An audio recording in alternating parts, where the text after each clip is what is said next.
Everyone, welcome to Vandana vlogs. आज मैं आप लोगों के लिए पिज़्ज़ा पराठा की रेसिपी लेके आई हूँ। तो रेसिपी जानने के लिए प्लीज़ ये वीडियो आप आखिरी तक देखिए। और अगर आप लोग मेरे चैनल में नए हैं और अभी तक इसे सब्सक्राइब नहीं किया है तो जल्दी से इसे सब्सक्राइब कर लीजिए। और अगर रेसिपी पसंद आए तो लाइक और शेयर करना मत भूलिएगा। तो फ्रेंड्स, आज मैं पिज़्ज़ा पराठा बनाने जा रही हूँ। जनरली तो इसे चीज़ पराठा भी आप कह सकते हैं, बट मैं इसमें पिज़्ज़ा का जो टैंगी टेस्ट है वो जो आता है वो डालने वाली, वो फ्लेवर्स डालने वाली हूँ। तो इसे आप पिज़्ज़ा पराठा भी कह सकते हैं। तो चलिए बनाते हैं पिज़्ज़ा पराठा। तो इसके लिए मैंने नॉर्मल जो गेहूं का आटा होता है उसका डो बना लिया है। एकदम नॉर्मल है, ना ज़्यादा टाइट है ना ज़्यादा लूज है। जैसा आप रोटी बनाते हैं, पराठा बनाते हैं, बिल्कुल उसी तरीके से मैंने ये डो तैयार किया है। इसलिए मैंने इसे तैयार करते हुए नहीं दिखाया है, क्योंकि जनरली ये हर किसी को आता है, रोटी हर किसी के घर में बनती है, तो बिल्कुल उसे ऐसे ही तैयार करना है। तो चलिए, जब जो इसके अंदर स्टफिंग डालनी है उसके बारे में मैं आपको बताती हूँ। तो यहाँ मैंने मोज़रेला चीज़ ले लिया है, जो डाइस वाले चीज़ आते हैं, मैंने वो लिया है। इसमें चीज़ स्लाइस अगर आप यूज़ करते हैं तो पराठे उतने परफेक्ट नहीं बनेंगे, इसलिए मैंने ये मोज़रेला चीज़ लिया है जो क्रश किया हुआ पहले से आता है।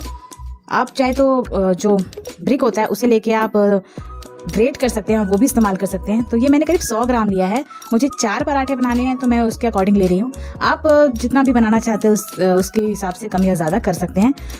अब इसमें हम 1/4 टीस्पून जो है ब्लैक पेपर पाउडर डालेंगे। ½ टीस्पून इसमें हम रेड चिली फ्लेक्स डालेंगे। आप इसे अपने टेस्ट के अकॉर्डिंग कम या ज़्यादा कर सकते हैं। नमक डालेंगे टेस्ट के अकॉर्डिंग। ½ टीस्पून हम इसमें चाट मसाला डालेंगे। अब इसमें हम ½ टीस्पून ऑरिगेनो डालेंगे। आप मिक्स हर्ब भी इस्तेमाल कर सकते हैं, या फिर आपके पास पिज्जा सीजनिंग हो तो उसका भी इस्तेमाल कर सकते हैं। अब इसमें हम कुछ वेजिटेबल डालेंगे। तो मैंने एक छोटा प्याज लिया है, उसे बारीक कट कर लिया है, और ये शिमला मिर्च लिया है, येलो और ग्रीन कलर का। आपके पास जो भी अवेलेबल हो आप यूज कर सकते हैं। इसे भी मैंने बारीक कट कर लिया है। आप चाहे तो क्रश किया हुआ पनीर और स्वीट कॉर्न भी डाल सकते हैं, जो भी हम पिज्ज़ा में यूज़ करते हैं। और भी चीज़ें जो होती है जो हम पिज्ज़ा के टॉपिंग्स में यूज़ करते हैं, वो भी आप बारीक कट करके डाल सकते हैं। बारीक इसलिए क्योंकि हमें इसे पराठे के रूप में बनाना है, तो स्टफिंग जो है अगर ज़्यादा बड़े हो तो बाहर निकल सकते हैं, इसलिए तो इसे हम इसमें डाल देंगे।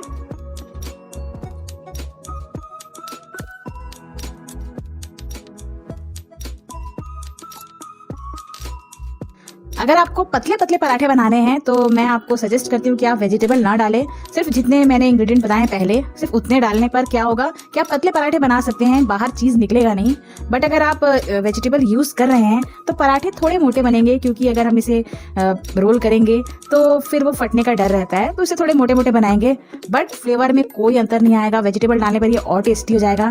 तो मैं आपको सजेस्ट कर रही हूँ कि अगर बच्चों को खिला रहे हैं और कुछ हेल्दी खिला रहे हैं तो वेजिटेबल हो तो बहुत अच्छा होता है। आखिरी में हम इसमें पिज्ज़ा पास्ता सॉस डालेंगे। आपके पास अगर शेजवान चटनी है वो भी डाल सकते हैं, मेयोनीज भी डाल सकते हैं, पर मेयोनीज डालने से थोड़ा सा ये और लिक्विडी फॉर्म में चला जाएगा तो पराठे बनाने मुश्किल होगी, इसलिए मैं सिर्फ ये जो पिज़्ज़ा सॉस है वो डाल रही हूँ। तो ये अपने टेस्ट के अकॉर्डिंग आप डाल सकते हैं। तो मैं सिर्फ 2 चम्मच इस्तेमाल कर रही हूँ और इसे अच्छे से मिक्स कर लेंगे।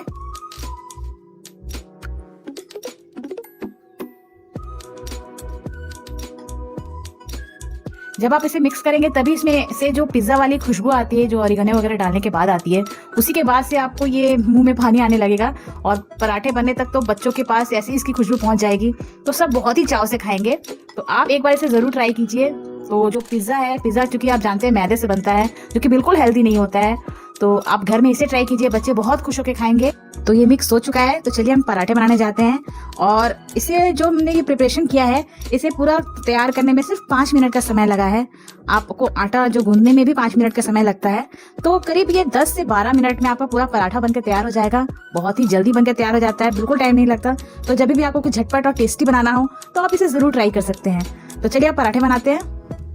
तो सबसे पहले हम चौकी पर जो है सूखा आटा ऐसे बिखरा लेंगे, और एक लोई हमने तैयार किया है आटे का, तो इसे हम ऐसे फिल करने के लिए गहरा कर लेंगे।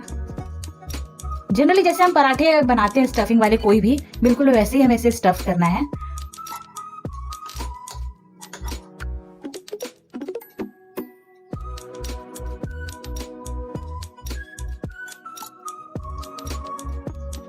ऐसे भर के इसे हम थोड़ा सा पुश कर देंगे अंदर और इसे कवर कर देंगे।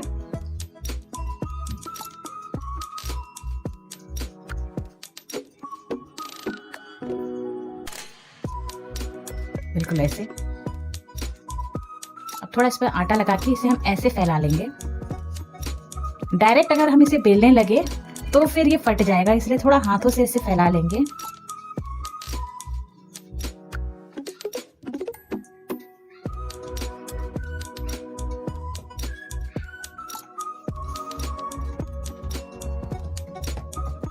अगर आप वेजिटेबल यूज नहीं कर रहे हैं तो आप इसे बेलन से बेल सकते हैं, पर मैं यहाँ सब्जियों का इस्तेमाल कर रही हूँ, इसलिए मैं बेलन का इस्तेमाल नहीं कर रही क्योंकि इससे फट जाएगा। तो बस हल्का हल्का जहाँ भी आपको मोटा लगे वहाँ दबा के इक्वल साइज में इसे कर ले, पर ज्यादा पतला नहीं। तो देख सकते हैं आप, मैंने इसे इतना मोटा रखा है और इसे धीमी आंच पर पकाना है ताकि जो आटा है अच्छे से पक जाए। तो ये बिल्कुल तैयार है। तो चलिए अब इसे हम कुक करते हैं। तो मैंने तवा चढ़ा दिया है और इसे थोड़ा सा हम तवे को जो है ग्रीस कर देंगे ताकि हमारा जो पराठा है वो चिपके नहीं। और अब इस पर पराठे को हम डाल देंगे और इसे एकदम धीमी आंच पर पकाएंगे, धीरे धीरे पकेगा ताकि आटा जो है अच्छे से पक जाए। अंदर के जो सब्जियां हैं वो तो आप हाफ कुक में भी खा सकते हैं क्योंकि प्याज और शिमला मिर्च जो होता है उसे पूरा कुक करने की जरूरत नहीं होती है। सॉस और चीज भी है वो भी मतलब पका हुआ ही रहता है, आप उसे भी खा सकते हैं। बट आटा जो है उसका पकना जरूरी है, तो इसीलिए मैंने इसका जो फ्लेम है कम कर दिया और धीमी आंच पर इसे पकने देंगे तो ये बहुत ही अच्छा लगेगा। और आप इसे ग्रीस करने के लिए घी या बटर का इस्तेमाल कर सकते हैं। मैं यहाँ पर मेल्टेड घी का इस्तेमाल कर रही हूँ। अब इसे पलट दिया है मैंने और दूसरी तरफ से भी ऐसे इसे धीमे आंच पर पकने देंगे। तो करीब 2 मिनट का टाइम लगा है एकदम स्लो फ्लेम पर। अगर आप वेजिटेबल का इस्तेमाल नहीं कर रहे हैं और सिर्फ चीज और जो मैंने सॉसेस बताए हैं उसका इस्तेमाल कर रहे हैं तो ये 2 मिनट में पूरा पराठा बनकर तैयार हो जाएगा। बट मैंने जो बताया है कि वेजिटेबल यूज करने पर क्या होता है कि ये थोड़ा मोटा होता है पराठा, तो इसे पकने में थोड़ा टाइम लगता है। जैसे ये थोड़ा थोड़ा दोनों तरफ से पक जाए हम इस पर जो घी है वो अच्छे से लगा देंगे।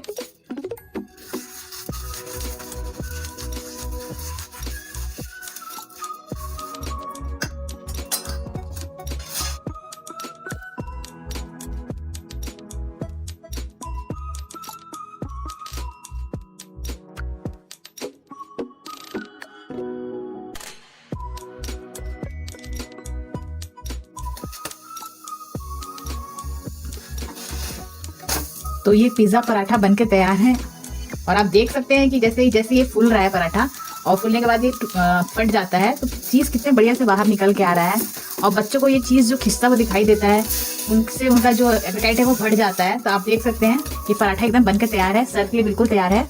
तो चलिए इसे गर्म गर्म सर्व करते हैं। तो गर्मा गर्म पिज्जा पराठा बनके तैयार है और इसे आप किसी भी सॉस के साथ इस्तेमाल कर सकते हैं, बट ऐसे इसका फ्लेवर ज्यादा अच्छा आता है बिल्कुल पिज्जा की तरह। आपको मैंने इसे कट किया है तो मैं इसे आपको दिखा देती हूँ। कितना बढ़िया इसमें आ रहा है पिज्जा का वो जो चीज़ है, देखिए कितना बढ़िया दिख रहा है और खाने में भी ये बिल्कुल पिज्जा की तरह लगेगा। बच्चे बहुत खुश हो जाते हैं इसे देखकर और एक बार अगर इसे खाने लगेंगे तो बाहर का पिज्जा भूल जाएंगे। तो आप भी कोशिश कीजिए कि बच्चों को हेल्दी खिलाएं और जो पिज्जा होता है जो मैदे का होता है जो जल्दी पचता नहीं है बच्चों को, तो आप ये बना के खिला सकते हैं।